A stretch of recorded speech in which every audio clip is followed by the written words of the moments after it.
It was billed as an initiative to promote the leadership of the United States, to develop economically communities around the world, and featured former Secretary of State Condoleezza Rice, partnering with Chevron, one of the largest oil companies in the world. We can help countries to begin to build the infrastructure that can attract and properly use private investment and business development, which then produces the jobs for its people. While the launch was short on details, there were many references to the important role the U.S. had to play in improving welfare around the globe. Global welfare may not be something that pops into the minds of citizens around the globe when they hear the name Condoleezza Rice, more commonly associated with supporting President George W. Bush's invasions of Afghanistan and Iraq. You don't want another Afghanistan out there. You don't want the northern border of Mexico to look like a failed state. You don't want Yemen to, as it's doing, break into civil war and become the new Somalia or the new Afghanistan. Despite a 10-year presence in Afghanistan, it still has one of the world's highest rates of infant mortality and death in childbirth. Keep people healthy.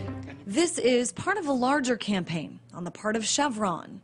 Oil companies have changed my country. Oil companies can make a difference. Oil companies, they say, should support their communities. We succeed when we make a difference in people's lives. Changing people's lives is exactly what they did in this community in Ecuador. Millions of gallons of toxic wastewater spilled by Texaco that a court ruled contributed to the deaths of 1,400 people. Texaco was later bought by Chevron. A judge in Ecuador ordered Chevron to pay nearly $9 billion in fines, an order they ignored, and a U.S. judge supported them. Instead, they're spending money on marketing. Chevron is continuing just a scorched earth, legal, political, and PR offensive to evade accountability while people in Ecuador continue to get sick, people in Ecuador continue to die of oil-related illness, cancer. This documentary, Rumble in the Jungle, examines what happened to the people who live there. Filmmaker Greg Palost says it was turned upside down, then left to fend for itself. Just opposite their PR campaign, in fact, they impoverished and poisoned an area. And the one reason it's the poorest area is that Chevron went in there, its Texaco unit, and made it poor. Meanwhile, here in the United States, people continue to suffer through an economic recession. Unemployment rate right now, 10% almost. And figures show that nearly 40 million Americans are living below the poverty line.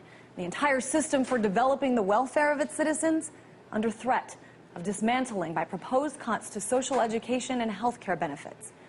So this begs the question, if the United States is really the country right now to be leading the way in development and poverty reduction around the globe. In Washington, I'm Christine Frizzell for RT.